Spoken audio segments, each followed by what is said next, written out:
Welcome back, ladies and gentlemen. It's time for the next little wrap-up of the conferences here at E3 2019. Now we're going to be talking about AMD. They snuck in a little event here. They mentioned it back at Computex that they were going to be talking about some more of their stuff here at E3, and we just finished watching it and trying not to go deaf. My God, Lisa needs to desperately learn to not scream all the time, or whoever the audio engineer was for that needs to be fired thrice over. Between the sizzler little cut punch in audio bits and everyone's mic levels, it was almost impossible not to go deaf or not hear anything while you were trying to ride the fader and get the right volume. So it was a little rough to listen to, but we got through it and we got some new information out of it. It wasn't like a dirge of information or dearth of information, I should say, but we did get some pretty important big stuff out of the way here. So let's jump in here and go over these notes I've got. One of the first things that I picked up on was they quickly mentioned that AMD was part of PlayStation's next offering, but man, did they jump right into Xbox real quick, and we spent a lot more time talking about Xbox and PC than they did about the PlayStation. They do have a fairly close partnership with Microsoft. That's probably part of it, but it was just something that stuck out to me, which was especially, something given the fact that AMD is providing hardware for both sides. I guess, that makes you think, what does that end up ultimately meaning for the two consoles in terms of just how much parity they're going to have there, which I'm sure there's lots of differences that may or may not add up to anything. Regardless, we eventually, after a lot of just rehashing shit from Computex, and honestly, throughout the entire presentation in the most cringeworthy and annoying way possible, Lisa and everyone else on stage asking, "Are you excited? How do you feel about that?" And waiting for clapping, like they earned anything. There was just, it's like before they actually said anything, it was just constantly pining for attention and clapping, and it was cringy and annoying. And they did that a whole bunch for a bit, and then they inevitably got around to talking about the Ryzen 3000 series and the Radeon 5700 series for their graphics cards.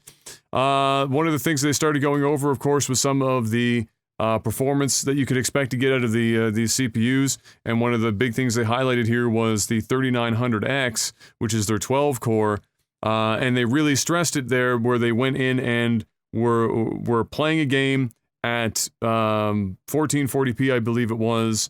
They did 10,000 kilobit 1080p 60 streaming through OBS at the slow preset, and they still sent out a little over 98% of the frames to the stream, which on one CPU, a consumer grade chip, to be able to do that is actually, as a streamer, I can tell you it's pretty crazy. Very impressive. Now, I mean, I'd have to have my hands on it to really be able to see just how much that stood up over games. There are certain games that are far harder on the CPU to encode just based on the movement, the details, etc., that the encoder has to hit. So there are ways for them to have made that look a lot more powerful than it is, but I have no doubt that it would be a very powerful single PC streaming solution regardless of what you're doing. Just, 1080p 60 slow at 10,000 is that's some big boy numbers. So they talked about that a bit, and then they of course doubled back to talk about Ryzen 5 to make sure people didn't forget about that, and showed off that they are still very, very strong performers in gaming, especially in CPU, more CPU specific workloads, like in a game like CSGO, where they showed 1440p Ultra, just working up towards 300 FPS, floating somewhere between the 370 and 270, and 300 FPS mark, which at 1440p is great. I don't know exactly how CSGO works, but it would have maybe been nice to see the 1080p side instead of 1440p to really load up the CPU instead of giving really too much at all to the GPU. But regardless, more and more people are sliding into that 1440p monitor range because it seems to be slowly overtaking 1080p in the panels that are made available. They have high refresh rates. People are hopping on board. So 1080p is possibly not going to be as big of a talking point in the not too distant future regardless, which is fine given how long that thing's been around as a standard resolution for a lot of gamers. Moving on from that, we got into the 5700 series, the Radeon, the graphics cards. They talked about the 5700 XT, which was the, until later in the show, top of the line, but there is one above it. That, honestly, the design of it, I mean, it's a reference cooler, but it looks like, the way that they designed this little embellishment at the top of the end of the card, it looks like they dropped it on the corner of a staircase or something and it dented it. It's... they tried. Not doing it for me, but they tried. Otherwise, it's just a normal style, you know, standard cooler design. We spotted that there was what looked to be an 8-pin and a 6-pin power connector on it, and they never actually addressed the wattage for any of these cards. They never mentioned it, they never even looked in the general direction of power draw, and so we don't know where that's at yet necessarily, but it did seem like, at least to us, there was an 8-pin and a 6-pin power connector on the card for the XT anyway. They did talk about redesigning the shroud and the internals of that reference to give it better cooling potential to allow for users on the end to be able to still get some sort of overclocking potential out of even a reference card. And they were stacking up the 5700 XT pretty much directly against the 2070, similar to what we were seeing on some benches at Computex, which they're going for price point. And in this neighborhood, it's the $499-ish price point, despite the fact that the 5700 XT is actually coming in at $449, which is, you know, just below NVIDIA, which is, you know, about $50 or so. It's normally what they tend to do at AMD, and so this is pretty par for the course. But, you know, lots of power for $449. It's looking good. I'd still want to know what the wattage is, but regardless, we moved on from there to the 5700, which was stacked against the 2060. The 5700 comes in at $379 to basically, like I was just mentioning, go up against the 2060. And then they showed a bunch of tests of some of the more popular games, or at least what they consider to be some of the more popular games right now on the market. And, you know, across the board, it pretty much bested the 2060 up to 10%, but we don't know enough about the testing environment to really be able to give super accurate. This is still all AMD's numbers. Until you get people like the YouTube tech crowd and Digital Foundry and people really giving more honest to God, you know, looks at real world performance, hard to say just how much of this is accurate. But regardless, even if they equaled the 2060 and we're still $50 or more cheaper, then who cares, right? That's pretty much, it's a win at that point. Beyond that, they then talked a little bit about Fidelity FX, which is their new open source toolkit for developers that adds sharpness to textures, for example. Kind of like I wouldn't want to call it an upscaler, but it's like a similar-ish concept to DLSS or something, like, or just something to sharpen the general textures on screen. What I was concerned about is when you sharpen an image, you tend to, if you go too far, you get noise, which, you know, kind of almost like sparkly, I guess is the way to describe it. You get noise in the image. And it was hard to tell with the examples that they gave whether or not that kind of stuff was present. It kind of seemed like maybe that it was. But the stuff that they were showing was also something that, in general, when you were playing the game, the odds of you really being able to take much notice of it, not particularly huge. Something that you're really going to have to go pixel hunting a lot of the time to find. And that's not going to be for every example, but for a lot of them, I feel like that's what it's going to be like. And so I'm going to need to see this kind of thing be used more frequently, and to be able to actually see it in the game, to be able to tell what it's like. I've used NVIDIA's DLSS in Final Fantasy 15, and while it does blur on in certain instances, the net positive effect, or the net effect is positive, without question. Played 4K to just clean up whatever remaining edges, and it still looked crisp. And I'm playing on a 43-inch panel, and I'm only like 4.5 feet away. So if I was going to notice something, that's pretty easy. So I need to see more from that, but it's an interesting thing. It's always nice to see, you know, that what they say for pretty much negligible performance hit, what they say virtually no performance hit versus their competitors, whatever that actually fucking means, I don't know.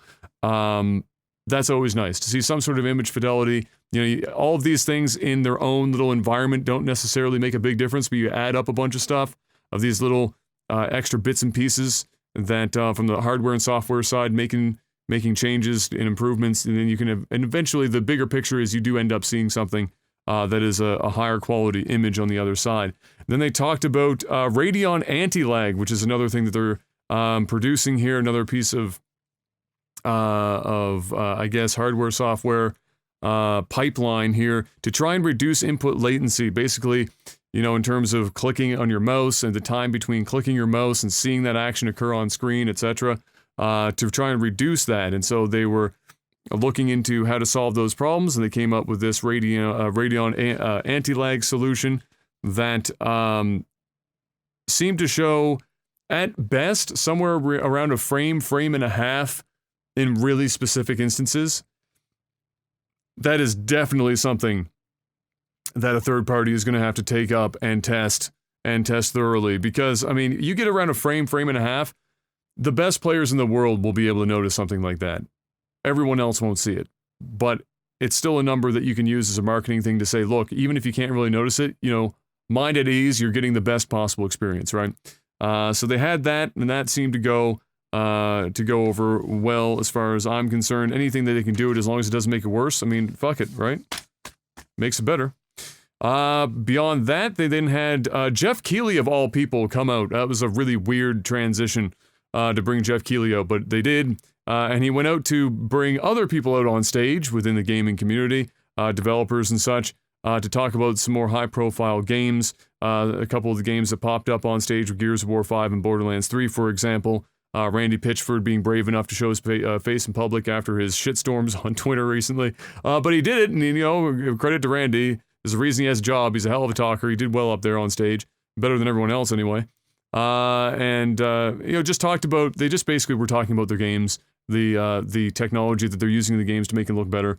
And of course, since this is on AMD stage, discussing how AMD stuff, you know, it's working so well and it's going to help do this, that, and the other thing. One of the, I think the big takeaway from this segment of the conference was that, and Jeff asked this question, Jeff Keighley asked this question, this very wise question was, you know, how much nicer is it that AMD currently is really on pretty much every console, whether it's towards the, you know, tail end, you know, the Xbox stuff, or this next-gen console stuff, the next Xbox, the next PlayStation, all AMD. With the computer side, AMD's really making huge strides within its market share, so it's not just all Intel all the time within gaming, within the gaming sphere, working with other partners as well for pre-builts for PCs and laptops. And obviously, you know, the developers would respond in turn with, well, it makes it easier for us to optimize it. It means that we don't have to work within silos so often, and, you know, just develop for one console or one platform and then move on to the other. It's, you know, they have more closer to parity across all these platforms, allowing them to actually focus more on making the game and less on trying to optimize it for multiple different platforms, which is just kind of a unique position that AMD has found themselves in here after the kind of the long play that they've been on here for about 5 years. They also discussed another thing here. They brought up Unity's head on stage, talking about HDRP and beyond that, AMD's Fidelity FX. HDRP. Really, I mean, the problem that she had, and I would have the same problem here, is trying to describe all of this stuff. It was really better suited for, you know, an article or a more long form segment to really delve into all the changes happening here. But they did show a little bit of a clip there to give you a better idea of like real time running in Unity, what HDRP is capable of. And she gave some high level stuff. I urge you to watch it if you're interested. But they are really and truly standing behind this as being kind of the next graphical leap for developers to be able to really bring the quality of their games visually up. So go and check that out, HDRP.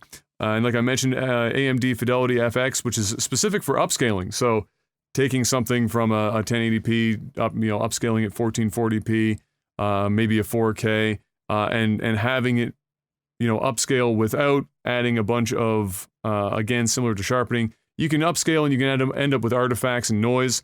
And the Fidelity FX is especially designed to avoid that as best as possible. They showed some examples for that as well.